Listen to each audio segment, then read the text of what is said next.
Welcome students. Now let us start with our lesson number 10, Cybercrime. The use of digital technology has increased in the last decade. The growing dependence on computers along with the use of the internet has increased criminal and illegal activities. The digital devices have become an important part of our lives. Nowadays, everybody uses mobile phones that have an internet connection. The internet can be misused to perform cybercrimes that can be harmful and dangerous. So, let us see more on cybercrime. What is cybercrime? Cybercrime is an illegal activity that is done using the internet. These crimes can be done from anywhere around the world. Types of cybercrime. They are phishing, hacking, malware, cyberbullying, identity theft, the DDoS attacks, and spamming. Let's see phishing in detail. Phishing is a crime in which a user is targeted sending an email, message, or phone call. It is done by an individual posing as a trusted person or an organization. These individuals persuade the users to provide them with personal information, bank information, card details, username, passwords, etc. These emails or websites act as trusted pages and steal personal data, causing identity theft and huge financial losses. Now, here we can see how a trusted person or an organization does phishing. Now, let us see what is hacking. Hacking is a crime conducted by an individual who secretly and remotely breaks into your computer system without permission.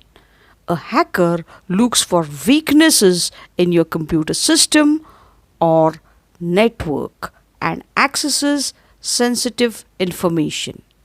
So, who are these hackers? Hackers can be programmers who have advanced knowledge of computers.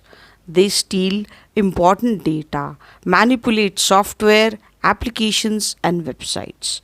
They can break into system securities to acquire banking information or corporate companies' data for greed or money.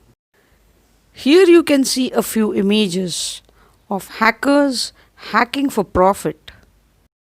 Now let us see what is malware. Malware is a software program or file that can be harmful to the computer and the users.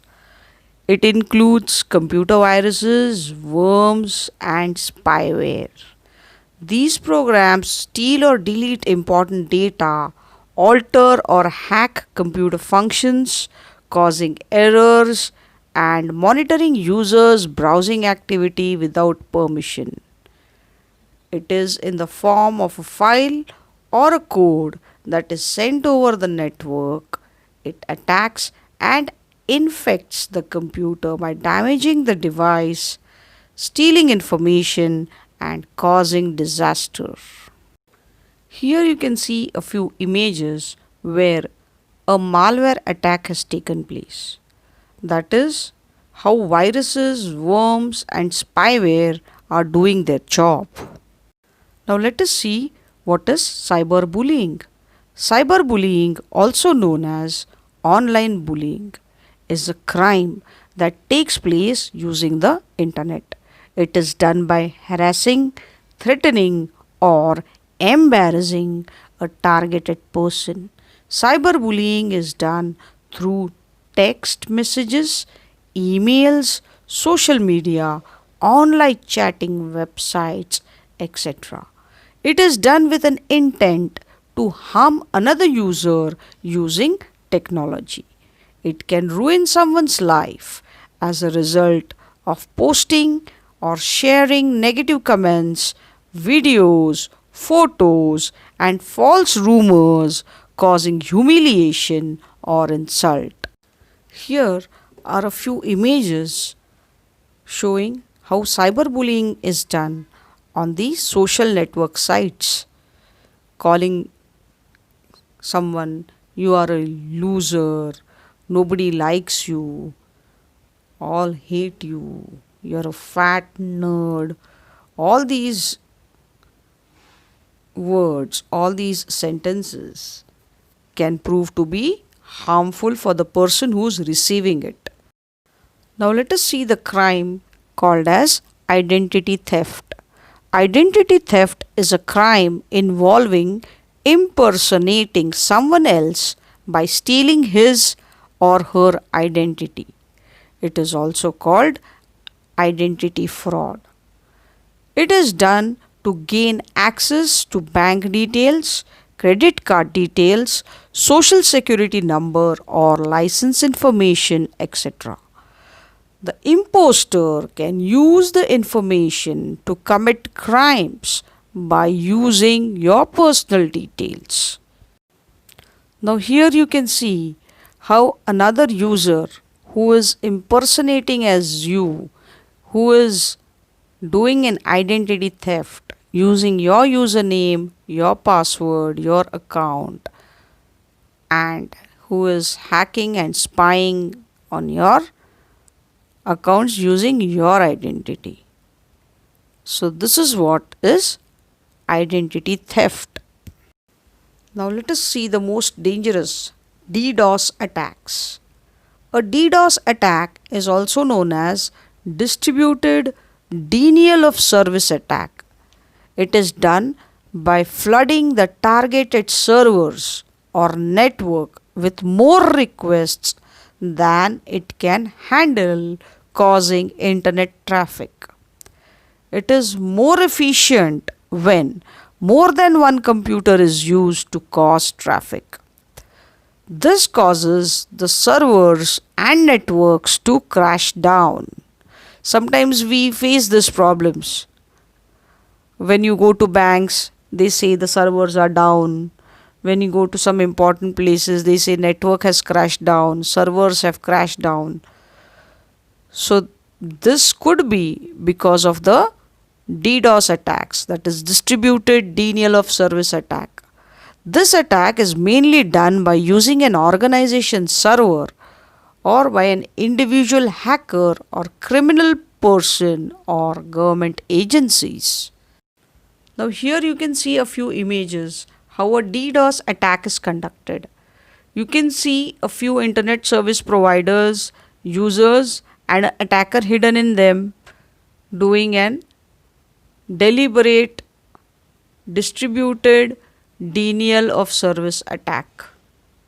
Okay, in another image you can see somebody doing a DDoS attack. At the same time they are doing an virus attack and malware attack from different positions in the world. So this is how a DDoS attack is conducted. Now let us move on to spamming. Now what is spamming?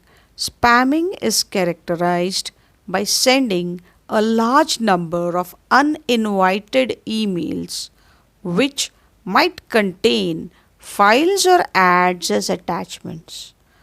Many users become victims of spamming as these bulk emails are sent to millions of users.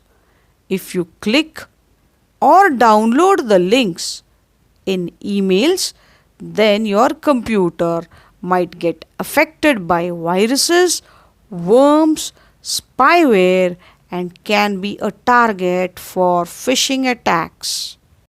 Now here are a few images that show spamming. You might receive about 1,000 posts in your email. A lot of junk data could have been posted to you, and a lot of URL postings, spam postings, they come into your email account.